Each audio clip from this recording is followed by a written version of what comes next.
Қазақстандағы қоғамдық саяси жаңару, мәдени тарихи жаңару жолында ассамблеяның рөлі қашаннан маңызды. 1995 жылғы 1 наурызда құрылған қоғамдық институт 30 жыл бойы ел бірлігін нығайтудың қазақстандық моделін күллі әлемге паш етіп келеді. Bir тудың астында өмір сүріп жатқан әртүрлі ұлт өкілдері еліміздегі тәуелсіздіктің нығаюы мен мемлекетіміздің әлеуметтік саяси дамуына жан-жақты атсалысуда. Қазақстан Республикасының президенті Ассамблеяның төрағасы Қасым-Жомарт Тоқаев жыл сайын өтетін Қазақстан Халқы Ассамблеясының сессиясында осы құрылымның ел тарихы үшін маңызын айрықша атап өткен еді. Ассамблея ел бірлігін іс жүзінде орнықтыра түсетін тиімді құрылым. Бүгінде бұл конституциялық мәртебесі бар маңызды қоғамдық орган. Ассамблея өте ауқымды қайырымдылық шараларын дер кезінде және жедел ұйымдастырып келеді. Мұның бәрі көп жылдық жүйелі жұмыстың нәтижесі екені сөзсіз. Қазақстан Халқы Ассамблеясының құрамына 1961 адам мүше. Олар республикамыздың әр өңірінде әртүрлі салада еліміздің көркеюі үшін адал еңбек етіп келеді. Астана, Алматы, Шымкент қалаларында және облыстарда өңірлік Қазақстан Халқы Ассамблеясы құрылған. Оларды аймақтардың әкімдері басқарады. Бұл құрылым өзін-өзі әбден ақтады. Мен парламенттің 2 сайланымында депутат болдым. Сол 2 сайланымда мәжілістегі Қазақстан Халқы Ассамблеясының депутаттық тобына жетекшілік еттім. Сондағы 9 депутат өздерінің тікелей міндеттерімен қоса Қазақстандағы этностық татулық, тілдік бірегейлік, ұлттық бірегейлік мәселелерін көтеріп отырды және өздерінің мақсатына жеткен жауаптарды алып отырды. Сондықтан бұл істе парламентінде өзіндік үлесі бар деп білеміз. Қазақстан Халқы Ассамблеясы алғашында кеңес ұйым болып құрылса, уақыт өте өзінің қоғамдағы өміршеңдігін дәлелдеп, парламенттік құзыреті бар конституциялық институтқа айналды. Соның негізінде Мәдениет және ақпарат министрлігі жанынан этносаралық қатынастарды дамыту комитетімен қолданбалы этносаяси зерттеулер институты құрылды. Одной из главных задач, я считаю, в ассамблее. Ассамблеяның ең басты мақсаттарының бірі Қазақстандағы әртүрлілікті қолдау, мәдени көптүрлілікті қолдайды. Қазақстандық этностарға мүмкіндік береді. Ана тілімізді ұмытпауымызға, өсіп өркендеуімізге, сондай-ақ қазақстандық екенімізді ұмытпауымызға жақсы жағдай жасайды. Қазақстан Халқы Ассамблеясына мемлекет басшысының ұсынысымен Сенатқа 5 депутат тағайындалып, олар елдегі тұрақтылық пен келісімді заңмен қамтамасыз етіп, қоғамдық бақылау жасайды. Біздің парламентінде бір ел бір мүдде атты парламентаралық топ құрылды. Оның ерекшелігі тек қана мәжіліс палатасынан ғана емес, жалпы мәжіліс пен сенаттың депутаттары қосылған үлкен бір топ құрылды. 30 адамнан тұратын, оның ішінде мәжілістен 20 адам, 20 депутат, парламент сенатынан 10 депутат.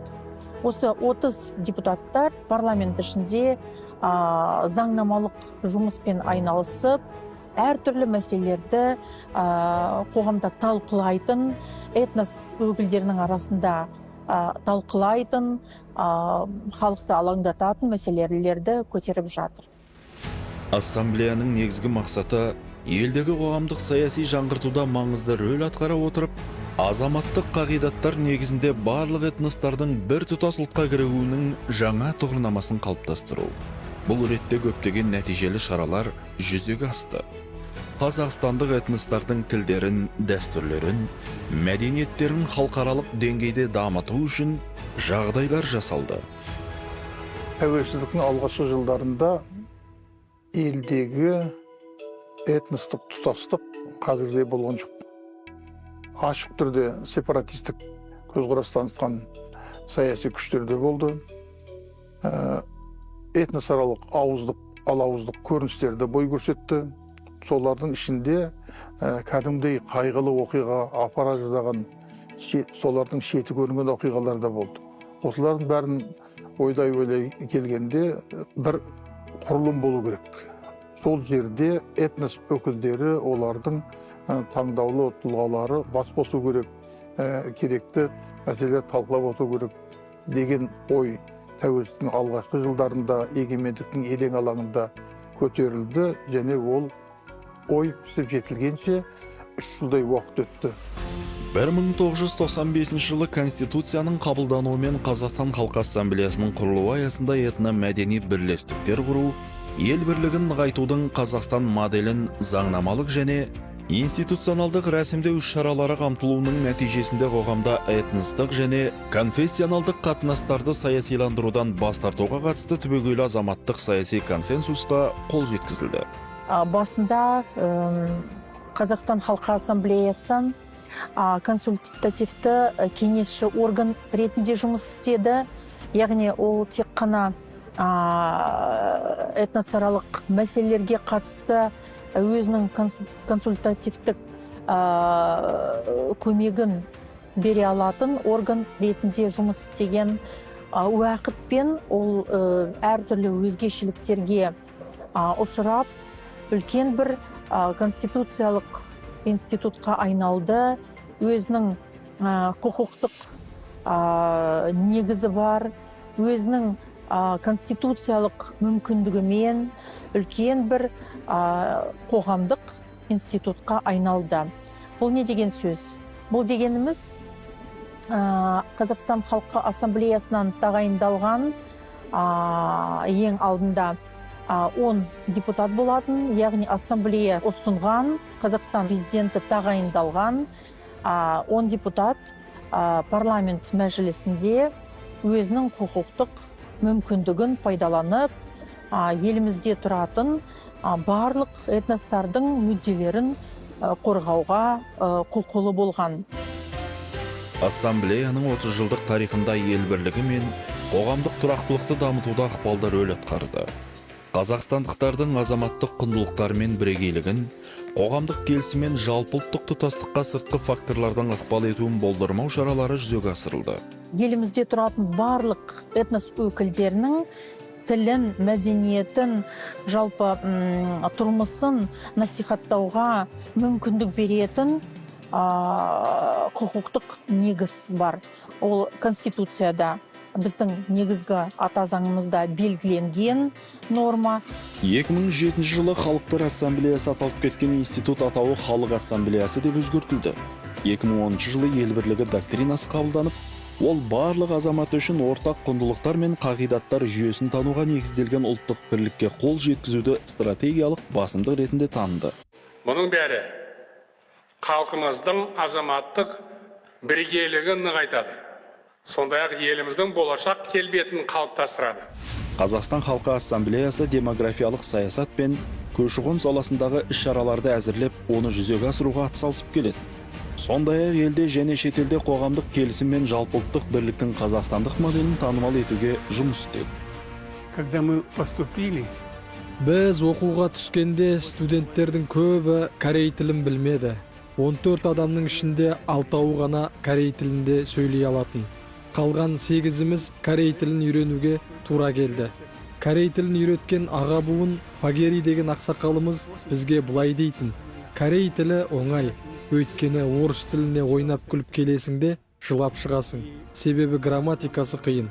Ал корей тіліне жылап келесіңде күліп шығасың. Қазақстан Халқы Ассамблеясының 1000-нан аса этно-мәдени бірлестіктері, институттары және бірқатар қоғамдық құрылымдары мен жобалары бар. 1,5 мыңнан астам аналар кеңесі, 1000-нан астам ақсақалдар кеңесі, Ассамблея жастары республикалық қоғамдық бірлестігі, елдегі қайырымдылықты дамытуға белсенді жәрдемдесетін меценаттар мен қайырымдылық жасаушыларды, волонтерлерді біріктіретін жомарт жан орталықтары, медиация кеңестері, жас ғалымдар клубы, ғылыми сарапшылық кеңесі және кафедралар қауымдастығы, шығармашылық ұжымдар қауымдастығы елдік мақсатқа қызмет етіп келеді. 30 жылдың ішінде ассамблея өзін тек қана жақсы жақтан көрсетті. Мысалы, былтыр ғана елімізде болған су апаты болған. Осы су апатында ассамблея мүшелерінен, яғни белсенділері, қоғам белсенділері, волонтерлары дейміз, олардың жұмысын ерекше атауға болады. Өйткені бұлардың бәрі өзінің уақытын санамай қолынан келетіннің бәрін жасап, халыққа азық түлікпен, жалпы моральдық жағынан да, материалдық жағынан да көмектесуге тырысқан еді. Бірлік пен ынтымақ басымдығын ілгерілету мақсатында Қазақстан Халқы Ассамблеясы құрылымдарының қайырымдылық саласындағы жұмысын үйлестіретін жомарт жан орталықтар аса мұқтаж жандарға қолдау көрсетеді. Мысалы, су тасқынынан зардап шеккен өңірлерде ауқымды жұмыс жүргізілді. Жүректен жүрекке атты жалпы республикалық жобаның аясында зардап шеккен өңірлерге 1700 тоннадан астам азық түлік, дәрі-дәрмек және қажетті тауарлар жіберілді. Көрсетілген гуманитарлық көмек көлемі 805 миллион теңгеден асты. Ассамблея мүшелері мен меценаттар қаражатына су тасқынынан зардап шеккен аймақтардың отбасыларына 90 миллион теңгеге тұрғын үйлер сатып әперді. Аналар кеңесін ерекше айтқым келеді, өйткені қазіргі жастардың тәрбиелеуінде, қазіргі жастардың дамуында аналар кеңесінің алатын орны ерекше деп білеміз. Соған қоса көп уақыт емес дегенмен өте белсенді ақсақалдар кеңесі жұмыс істеп отыр. Бірігіп осы екі бөлімі өзінің жұмысын жастардың, қазіргі жас буынның тәрбиелеуіне ерекше мән беріп отыр. Бұл өте дұрыс, өте уақытында қабылданған шешім болып тұр. 2020 жылдан бастап этносаралық саладағы мемлекеттік саясатты іске асыру саласы институционалдық және талдамалық тұрғыдан нығайды. 2022-2026 жылдарға арналған жаңа даму тұжырымдамасы бекітілді. Бұл маңызды құжат елдегі татулық пен келісімді қамтамасыз ету қағидаттарын іске асыруды үйлестіруге бағытталды. Мен негізі ұлттық аспаптар бар ғой, мен оны естіп алып, ғашық болдым осы дауысына. Маған қатты ұнады. Сосын мен қолына домбыра келді. Қалай үйренейін десе ойлап, бір ұстазы Ануар Бекжанов мені үйретті. Өйткені қасиетті қара домбырасы туралы бізге Асия Будулаевна деген магистратура жүргізген кісі сабақ берді. Осы сабақ берген кезде осы туралы айтты. Тенгриден шыққан көшпенділердің біріншісі діні. Және де осы қонақ жайлығы, салт-дәстүр, осы ата-бабаларымыздан бері бізге келген. Соны жайында білгеннен соң, мен қазақ елімізге қатты ғашық болдым. Сосын қандай осындай алғысымды білдіруге деп ойлап, домбыра шертуге бастадым. Өйткені біздің бай жеріміз көрген кезде сөздерменен жеткізе алмаймыз. Бірақ домбыра менен Алатау күй мысалға, балбырауын. Өзге ұлт өкілдері білу керек, құрметтеу керек. Ол жерде тұрғанда қолдау керек. Сол үшін бізде тілімізді құрметтейміз, салт-дәстүрімізді құрметтейміз, және де адамдарға көтеріңкі көңіл күй көтеріп, тойларда орындаймыз, көз қарасымызды көрсетіп жүрміз.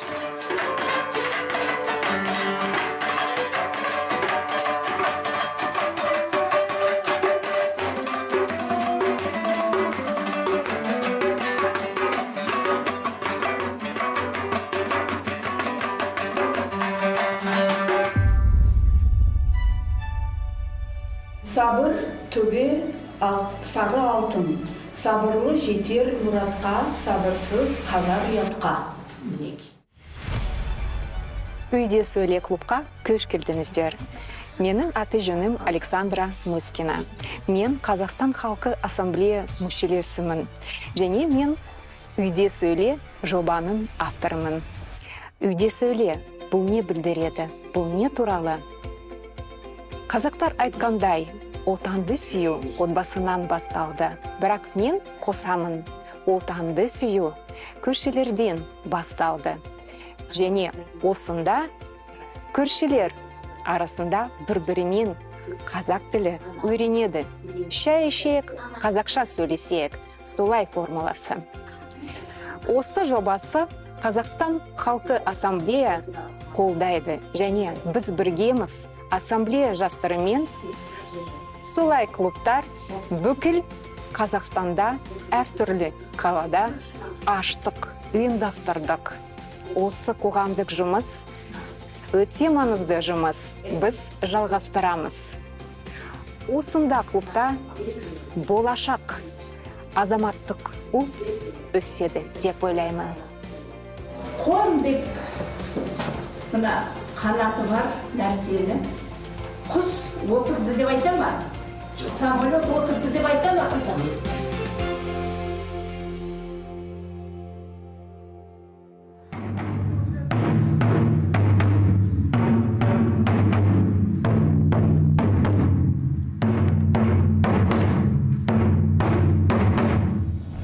Қазақстан Халқы Ассамблеясының қоғамдық құрылымдар мен республикалық этномәдени бірлестіктерінің жоспарында 30 жылдық аясында 400-ден астам түрлі іс-шара, республикалық және өңірлік форумдар, этномәдени фестивальдер, ірі спорттық сайыстар мен турнирлер, театр қойылымдары, шығармашылық кештер, экспедициялар, жастар мен балаларға арналған лагерлер ұйымдастыру көзделуде.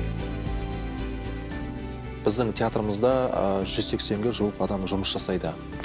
Осы біздің театрымызда шығармашылық топ 4 бағытта жұмыс жасайды. Оның біріншісі драма тобы, яғни актерлік құрам. 38 актеріміз бар. Сонымен қатар бізде Рухсара балет тобы бар. Бұл жерде бізде кәсіби бишілер.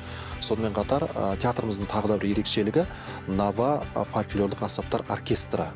Бұл жерде ұйғыр халқының жаңағы сирек кездесетін әртүрлі аспаптар осы оркестрде шоғырланған. Сонымен қатар сада эстрадалық тобы бар. Қазіргі уақытта жаңа өздеріңіз көргендей күн сайын бізде осы 4 бағыттағы шығармашылық топтың жүйелі дайындықтары жүреді.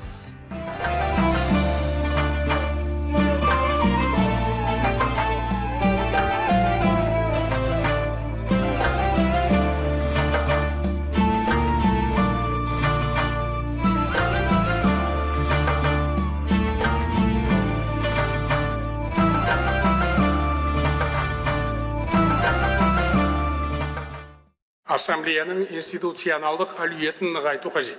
Оның мемлекеттік органдармен, парламентпен және мәслихаттармен қарым-қатынасын жақсарта түсу керек. Соңғы жылдары ассамблеяның қызметі айтарлықтай өзгерді. Бұл құрылым қоғамдағы аса маңызды институтқа және этномәдени бірлестіктердің бас штабына айналды. Қазақстанда этножурналистика бар. Осы жердегі этностардың өздерінің газеттері бар. Ол бұрыннан қалыптасқан. Барлық газеттер көбі ассамблеяның құрамына кіреді. Неге десеңіз, олардың құрылтайшылары мәдени орталықтары, сол этностардың, этномәдени орталықтардың құрамында шығады олар. Біздің газеттің ерекшелігі республикалық қоғамдық саяси газет, ұйғыр тілінде шығады. Бұл бұрыннан келе жатқан тарихы терең газет. Содан бері біз осы құрамда бүкіл бір Қазақстанның саясатын жүргізіп атқан ана тілімізде сондай газеттердің бірі. Бұның жолы бөлек. Біз масс-медиа қатарына кіреміз да, масс-медиа қатарына кіреміз. Бірақ Қазақстан Халқы Ассамблеясымен байланысымыз болған себебі біріншіден біз этножурналистика. Бір жағынан өзіміздің негізгі жұмысы Қазақстан мемлекетінің саясатын, президенттің саясатын, біздікі бүкіл стратегиялық бағдарламаларын жариялаумен бірге ассамблеяның жұмысында қатар алып жүреміз. Неге десеңіз, мемлекеттің дамуы, мемлекеттің тұрақтылығы жаңа ассамблеямен тікелей байланысты. Этномәдени орталықтармен байланысты. Сондықтан бұл газетті жалпы ұлттық газет десек те қателеспейміз. Өз тарих бар. Бұның өте маңызды жағы, бірінші өзіміздің Қазақстандық тіл саясатына байланысты, бұл өзіміздің ұйғыр тілінде шығып жатыр. Сол тілде Қазақстанда ресми мәліметтер бойынша 300 мың ұйғыр болса, сол ұйғырларға біздің мемлекеттің саясатын, болып жатқан жаңалықтарды, елдің тынысы туралы бүкіл жаңалықтарды жеткізіп тұрамыз. Қазақстане никогда Қазақстанда топтарға, жіктерге бөліну деген жоқ. Тілдерге қысым, мәдениетке қысым, сырт келбетіне қысым дегендей сөздер айтылып қалады. Біздің Қазақстанда бұндай нәрсе мүлде жоқ. нет. Қазақстан Халқы Ассамблеясының әрбір құрылымдық бөлімшелері мемлекет басшысының бастамасымен жүзеге асып жатқан әлеуметтік экономикалық, қоғамдық саяси өзгерістердің маңызды бағыты қоғамдық келісім мен жалпыұлттық бірлікті нығайтуға жан-жақты үлес қосып отыр. Адам құқығын қорғау мен адамзат құндылықтарын бағалауға негізделген ортада бүкіл халықтың бір мүддеге жұмылып, ел бірлігі үшін атқарар жұмысы әлі де алда деп білеміз. Еліміздегі қоғамдық саяси жаңғыру мен жалпылықтық бірлікті нығайту жолында Қазақстан Халқы Ассамблеясының рөлі қашаннан маңызды. Қоғамдық институт құрылған күннен бастап, ел бірлігін нығайтудың қазақстандық моделін күллі әлемге паш етіп келеді.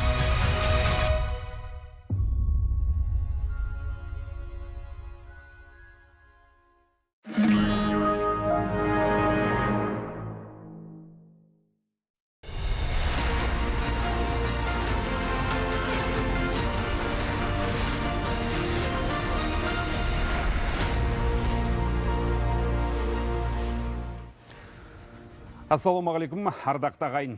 Қайырлы күн, құрметті көрермен.